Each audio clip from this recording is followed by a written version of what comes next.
네, 여러분 반갑습니다. 평행자입니다. 오늘은 비트코인 차트나 나스닥 차트, 뭐 아니면 알트 차트보다 이 어닝 시즌이기 때문에 기업들이 어느 날에 발표를 하는지부터 보도록 하겠습니다. 이 해당 자료는 어제 제가 올려드린 것인데 이 부분이 어디까지 진행이 됐냐, 26일 이제 오후가 지나가니까 이 부분까지 진행이 됐냐, 그건 아닙니다. 이 날짜들이 사실상 미국 시간 기준이기 때문에 우리로서는 26일 일정이라면 거의 저녁 시간 이후부터 벌어진다라고 보시는 게 좋고, 그렇기 때문에 주요 날짜로는 하나, 둘, 세 개가 남은 겁니다. 저는 금요일 일정 크게 신경 쓰지 말라고 말씀을 드렸어요. 목요일이 가장 중요하고, 그러면은 목요일 새벽쯤에 이게 영향이 있다라는 말이 되겠죠. 이 부분에서 시총 1위인 기업과 그리고 전후로 해서 전날부터 해서 대규모 IT 기업들의 실적 발표가 예정되어 있으니까 딱 28일이 가장 중요하다.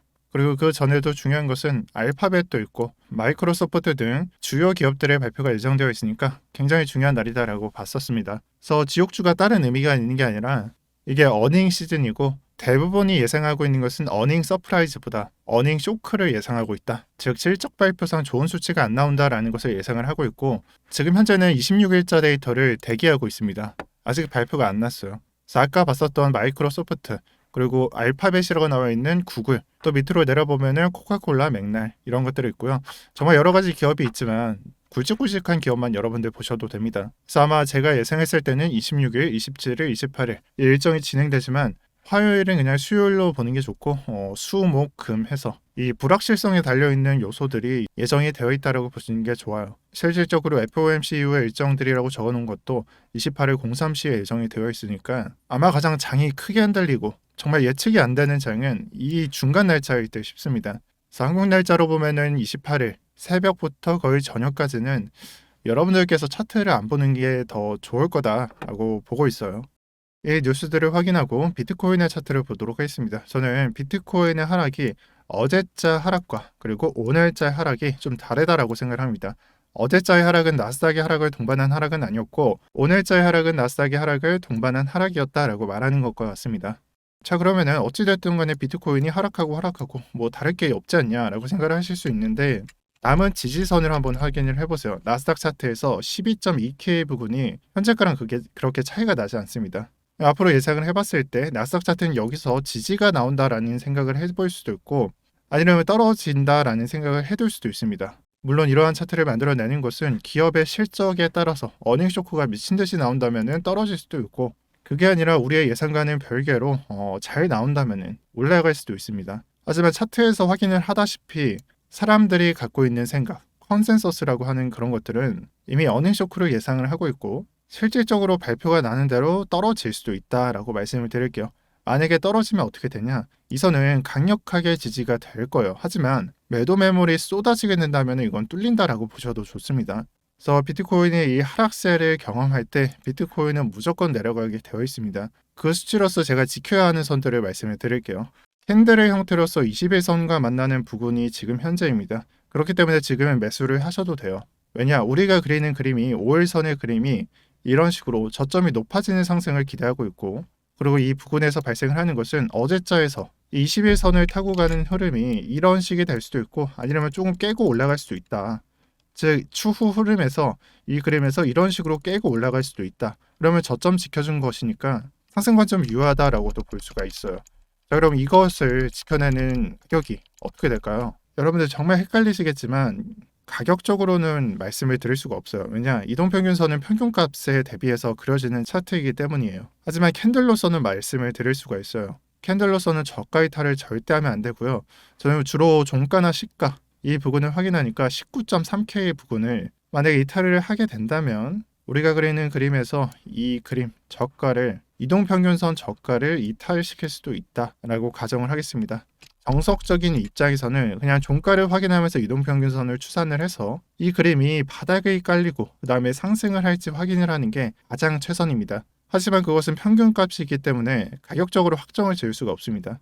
그렇지만 캔들로서는 말할 수 있다 이거죠. 캔들로서 아무래도 이 부분까지 내려주게 된다면은 이동평균선 5일선의 저점이 높아지는 움직임이 안 나온다라고 가정을 하고 접근을 하겠습니다. 자, 여기서 60일선을 표시를 하게 되면은 제가 절반을 털었던 구간이 나오고요. 저는 현재 15%의 비중을 유지하고 있습니다. 제가 2차 매수에 들어가게 되는 것은 아마 27, 28일, 29일 해서 들어가게 되겠지만 오늘 날짜로부터 이틀 뒤가 언제죠? 28일이죠. 이때 FOMC 일정이 새벽 03시에 예정이 되어 있고 저녁 이후부터는 우리가 봤었던 굵직굵직한 기업들의 기업 실적이 발표가 됩니다. 자, 그럼 이러한 시선으로서는 제가 예상을 해봤을 때는 정말 저가를 이탈을 시키지 않고 장세가 무섭더라도 5일선이 꺾이는 지점을 생각을 하면서 이 날짜를 예상하면서 매수 계획을 세우고 있습니다. 또한 여러분들께서 어제 제시해드린 1번안과 2번안이 있다라고 말씀을 드렸잖아요. 즉 가격을 보냐 아니면 일정을 보냐 이 두 가지 중 나뉘는데 바로 첫 번째인 가격적으로 봤을 때 21.5K 부근부터 해서 21.5K 부근에서 매수에 들어갈 것이다 라고 보셨던 분들은 선 대응에 해당하니까 조금 내려간 것 좀 무시를 하시고 손절가를 유의를 하면서 접근을 해주시고요. 그 다음 두 번째로 봤었던 일정을 보고 접근을 한다라는 입장에서는 이 날짜의 캔들을 보면서 저가는 이탈시키지 않는지 시가 종가는 이탈시키지 않는지 아니면 이동평균선상 우리가 체크를 해봤을 때 이 부분에서 이제 저가 터리가 끝났다라고 하는 시점으로부터 매수를 진행해 볼 수도 있습니다. 그리고 아마 제가 예상해 봤을 때는 저랑 비슷하게 따라오시는 분들은 만약에 손절이 나더라도 그렇게 크게 차이가 나지 않을 거예요. 2에서 3% 정도밖에 차이가 나지 않을 거고 그리고 여러분들이 이해하시기 쉽게 4시간 봉으로 차트를 바꿨는데 아까 그어드렸던 게 이동평균선상 이런 식으로 상승을 하고 21선이 아래에 깔려있다라는 것을 말씀을 드렸잖아요. 이런 식이 되겠죠. 근데 우리는 지금 이 정도 타이밍에 있는 겁니다. 이렇게 추세가 전환이 될 때 어떤 걸 확인을 해야 될까요? 아마 시청자분들은 뭔지 아실 거예요. 시간 순서를 1봉을 보지 말고 4시간 봉을 보고 1시간 봉을 보시면 됩니다. 지금 4시간 봉을 봤을 때 추세가 어떻냐? 5일선이 21선을 타고 상승을 했지만 여기서 추세가 깨졌고 지금은 완연한 이런 하락 추세를 가지고 있습니다. 자, 그렇다면 이 부분에서 다시 상승 추세로 바뀌는 게 언제가 될까요? 이전의 차트를 보세요. 하락을 유지하다가 5일선이 또 타고 상승을 합니다. 그러면은 골든 크로스라고 하는 이 이격이 해소가 되면서 결국에는 이런 식으로 상승 포인트가 나온다면은 그때가 이제 상승 포인트에 해당하겠죠. 그리고 페이크가 되는 것은 캔들이 될 거고요. 이런 식으로 5일선이 나 상승할 거야 라고 말하지만 결과적으로는 떨어지게 되는 이런 것들만 주의를 하시면 됩니다. 이 부분을 설명을 하면서도 여러분들이 좀 헷갈리실 것 같아서 좀 걱정이 되네요. 그래서 다시 한 번만 반복드릴게요. 일봉상 캔들에서 우리는 큰 그림으로 이런 식으로 해설을 하고 있습니다.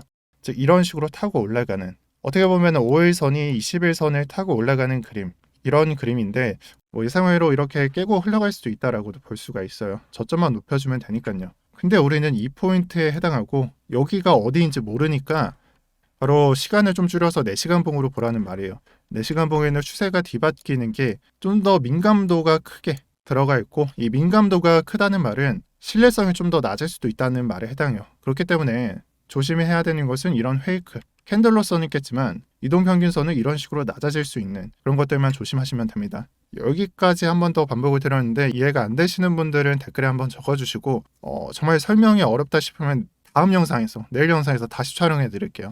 그리고 한 1, 2주 정도 저한테 질문을 하신 게 아직도 이더리움을 안 보냐라고 말씀하신 분이 있어요. 저는 비트코인의 비중을 일부 이더리움으로 바꿨고요. 그리고 그 비중 중에 좀 관리를 해서 15% 외에는 전부 매도를 던졌습니다. 그런 상태에서 이더리움을 어떻게 보냐? 저는 제 그림이 충족을 하고 여기다 그어드리자면 21선이 5일선 밑에 깔리면서 이런 식으로 상승이 이루어진다면은 저는 이번 조정에 있어서 매수 기회가 되는 것은 이더리움이라고 봐요.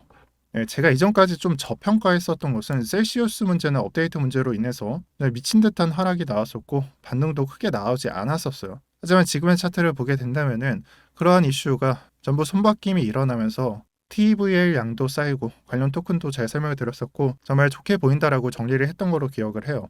그래서 비트코인 차트 대신에 이더리움을 들어가셔도 되고 다만 제가 안 보고 있는 것은 여러 알트코인들이에요. 저는 투자의 정석은 제가 생각했을 때는 비트코인하고 이더리움부터 축적을 하고 그 다음에 이제 알트코인들로 교환을 하거나 아니면 남은 비중으로 알트코인에 매매를 하고 그마저도 좀 남은 걸로 자코인 매매에 들어서는 것이 투자의 정석이라고 생각을 합니다. 암호화폐 투자의 정석. 이런 매매 방법들은 정말 대세 상승장에서는 통하지 않아요. 여러분들이 와 이거 20배 올랐네 10배 올랐네 할 때 비트코인은 정말 안정성 있게 3, 4배 정도 오르니까요. 하지만 하락장과 약세장은 다릅니다. 10배, 20배를 기록해서 그것을 선순환시키는 구조도 없고요. 여러분들께서 정말 한치의 실수만 하신다면은 되돌이킬 수도 없을 거라고 생각을 해요. 이거는 오늘 주제랑 좀 벗어나서 나중에 다시 설명을 드리도록 할게요. 자, 그리고 오늘 장에서 단타장을 설명을 하고 이번 장이 그렇잖아요. 제가 단기적으로 본다라고 했었고 이 장기적으로 나오는 상승은 9월부터 생각을 해보겠다라고 말씀을 드렸는데 단타장에 좀 집중을 하다 보니까 이런 질문을 받았습니다. 예전에 봤었던 장기 관점은 어떻게 되냐? 결국에 요약을 하자면 이런 내용인데 디딩님이나 취금인희님이나 아니면 재현님이나 이분들 말이 맞아요. 네, 여러분들 헷갈리실 것 같아서 다시 한번 설명을 드릴게요. 주봉상 상승은 21선과 5일선이 만나는 부근에 결정이 됩니다. 저는 그것을 9월 또는 10월이라고 봤었고 상황에 따라서 좀 달라질 수도 있다라고 봤어요. 즉 5일선이 계속 올라오면은 9월과 가깝게, 하지만 올라가지 않는다면은 9월 말과 가깝게 나올 것이고 여기에는 11월이라고 적혀져 있잖아요. 11월이라고 생각을 했던 이유는 여기서 한 번 더 이런 식으로 떨어지게 된다면은 이격이 해소가 안 되니까 거기까지 이동평균선을 이었을 때 11월까지도 볼 수가 있겠다라고 설명을 드렸습니다. 근데 생각을 해보셔야 되는 게 그 기간까지 9월, 10월부터 하면은 여기까지 제가 캔들 수를 셌는데 주봉상 8개 정도, 최소 8개 정도가 남습니다. 그럼 이 기간 동안 그냥 기다리냐? 아니죠. 반복 말씀드렸지만 33%에서 50% 정도, 정말 최대값이라고 보고 적정은 33%라고 생각을 하는데 이 정도 비중을 두고 여기서는 1차 매수하면서 아니면 단타적인 입장에서만 매매를 굴린다라고 말씀을 드렸고 주봉이 8개가 뭐냐 잘 이해가 안 되실 거예요. 여기서 한번 세워드릴게요. 여기서 4개, 4개. 그럼 이 8개에서 상승, 하락, 상승이 있었고 추세상 한 번씩 이런 식으로 나올 수가 있다. 상승도 나올 것이고 하락도 나올 것이고 또 상승도 나올 수가 있다.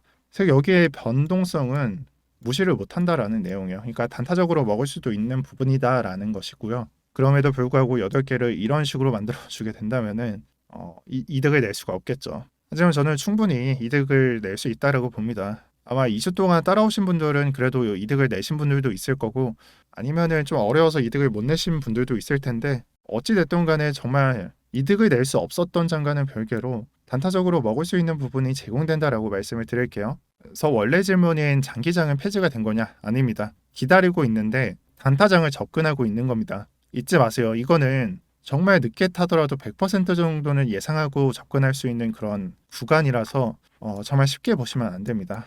그러니까 굳이 예를 들자면 우리는 이 장에서 그냥 매매를 하고 있는 거고 나중에 들어서 우리가 늦게 타더라도 100%는 먹을 수 있을 정도일 겁니다. 여기서는 200%라고 나와 있는데 정말 이거 상승이네 하고 탔더라도 한 100%는 먹을 수 있을 겁니다. 끝자락에 타더라도 한 50%는 기회가 있을 거예요.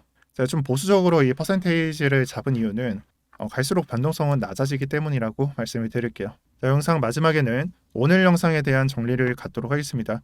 영상 초반부에는 어닝 시즌에 맞는 어느 날짜에 어느 기업이 발표를 하는가 그런 것들을 말씀을 드렸고 지금 현재 나스닥 상태를 말씀을 드렸습니다. 그리고 비트코인에 단기적으로 어떻게 대응을 하고 앞으로 매수 구간이 되는 것은 어디인가라고 말씀을 드렸고 손절선이 되는 것도 어디인지라고 말씀을 드렸습니다. 그리고 그 이후에 이더리움을 어떻게 보고 있는지 여러 알트코인들은 어떻게 보고 있는지를 말씀을 드렸고 장기 관점은 폐지가 된 것이냐에 대해서 그 여부를 아직까지 살아있다라고 말씀을 드렸어요.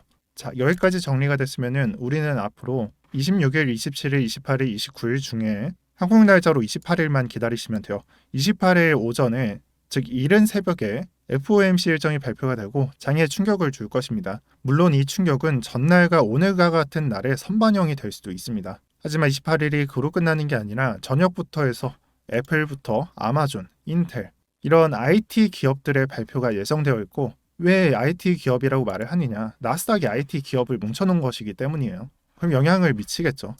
자, 그렇기 때문에 28일이 가장 중요한 날이다. 28일에 이동평균선을 보면서 우리가 일봉으로서 대충 그림을 그려놓고 4시간 봉으로서 이동평균선의 5일선이 20일선을 이런 식으로 크로스하는 지역을 보고 들어가는 것이 아마 여러분들의 숙제일 것이다 라고 말씀을 드릴 거고요. 페이크는 여러 존재합니다. 민감도가 높게 설정을 했으니까요. 그것만 주의를 하시면은 아마 크게 피해 볼 일은 없을 것이다 라고 생각을 합니다. 그리고 저는 아직 15%의 비중을 유지 중에 있습니다. 제가 이동평균선의 그림을 일봉상으로는 이런 식으로 그어놓고 약간의 깰 수도 있다 라고 보았지만 제가 확연하게 생각을 하는 것은 저가 이탈을 안 시키고 4시간 봉에서 이런 식으로 크로스가 나오는 지역이 나온다면은 나머지 15% 채울 예정입니다. 지금 현재 비트코인은 손실 없고 수익 중인데 이더리움은 간당간당해요. 그럼에도 불구하고 좀 더 내려가더라도 저는 비중 30% 유지를 하고 손절가만 또는 스탑 로스만 걸어놓고 대응하겠습니다.